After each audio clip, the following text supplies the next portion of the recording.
All right, so let's look at number 1. It says Dawn has 67 apples and Kim has 43 apples. They use 26 apples to make apple pies for a bake sale. How many apples do they have left?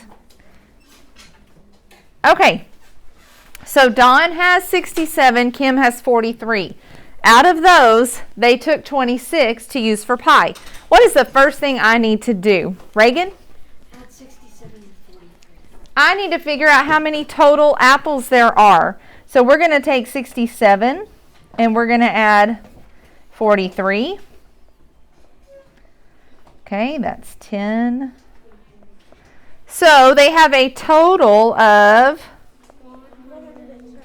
110 apples. Then it says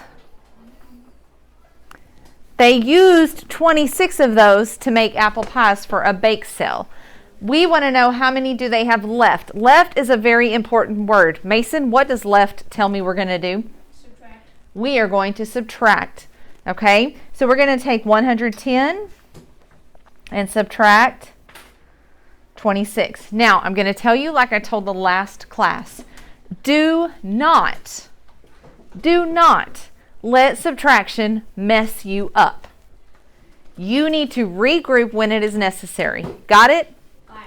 Can I subtract 0 minus 6? No, so I have to go borrow.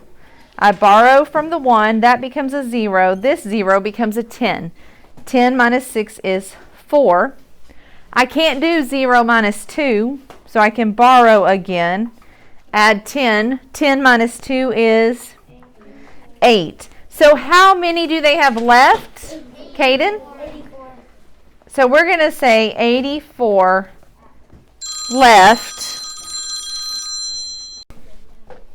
Okay, so there were 84 left. 84 apples left. Number 2. Let's go look at number 2 together. Shannon and her husband, Brian, went shopping. They each bought 10 new shirts. Shannon returned 3 of her new shirts to the store. How many shirts do Shannon and Brian have? So 20 minus. How many shirts do Shannon and Brian have? Well, first of all, what do we need to do first? How many people are there? How many people, Wyatt? 2. If they bought 10 shirts each, how many shirts total do they have, Caden? 20. So we're going to do 2 times 10, which is 20 total. Okay, we found the total. Now we're going to take that total and what are we going to do? What are we going to do? Maham? Subtract it by 3.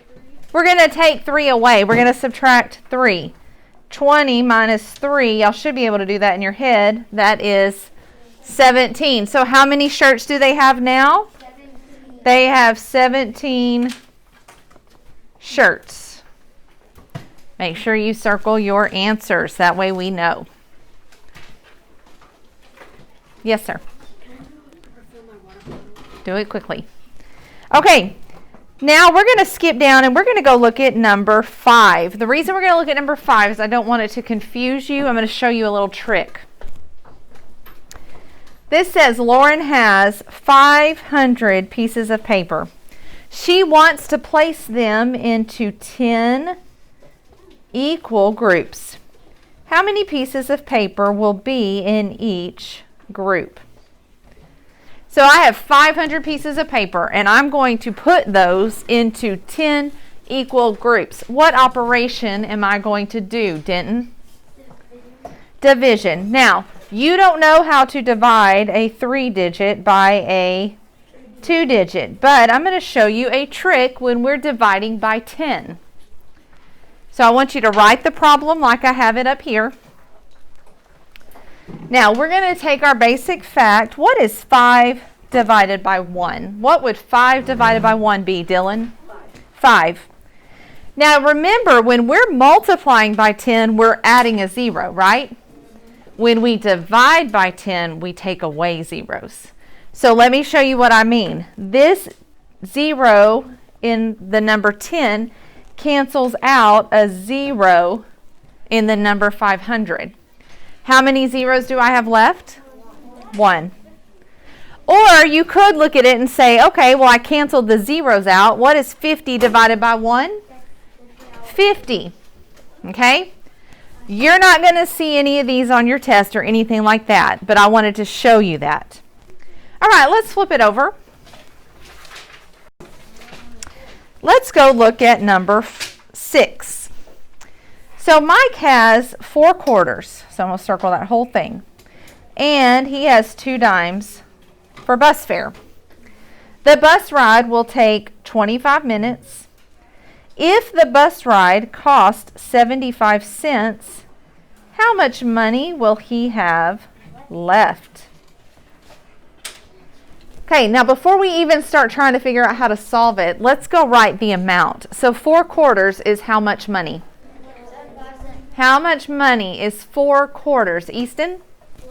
$1. How much money is 2 dimes worth? 20 cents. So we're going to write it like this because I want to make sure we have our decimal written. Is there anything I can get rid of? Anything in here that I don't need that might confuse me that I can get rid of? What do you think, Amanda? The bus ride will take 25 minutes. I don't need this, right? I can get rid of that 25. I don't need to know that it took 25 minutes because it's asking me for something completely different. So if the bus ride costs 75 cents, how much money will he have left? What do I need to find first? Caden? Add $1.20. I need to know what he started with, right? So we're going to take $1.20.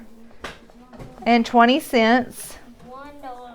So that's $1.20. Easy. He started with that. Then he paid 75 cents for the bus ride. So how much money does he have left? What does left mean? What does left tell me to do, Natalie? Subtract. So we're going to take $1.20 and subtract 75 cents. Again, do not let subtraction mess you up. I cannot do 0 minus 5, so I have to borrow. 10 minus 5 is 5. Can I do 1 minus 7? No. So I borrow and I put a 1 in front of that 1. I'm adding 10 to the 1, so I have 11. What's 11 minus 7? What is it? 4. And then 0 minus 0 is 0. So he has 45 cents left. Make sure you circle your answer. Good job, guys. All right, so let's look at number 7. I love number 7. It's a good one. Alex has 145 marbles. 33 of those marbles are green and 57 are blue.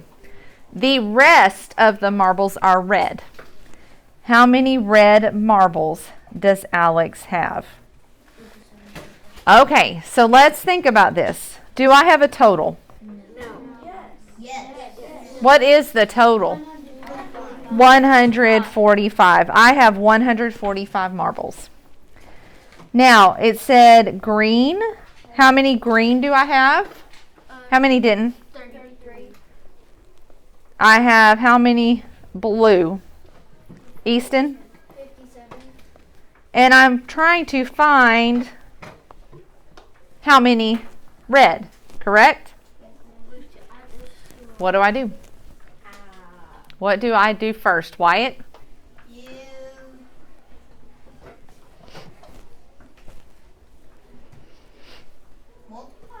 No, we're not going to multiply. Chandler? Add what? Add 57 and 33. We're going to add the green and blue. We're going to find out how many marbles he already has. So 57 and 33. So far he's got 90. Now it says the rest out of that total are red. So now what am I going to do? Reagan?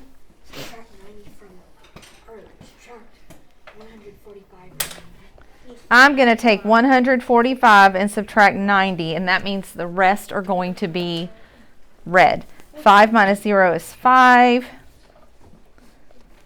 14 minus 9 is 5.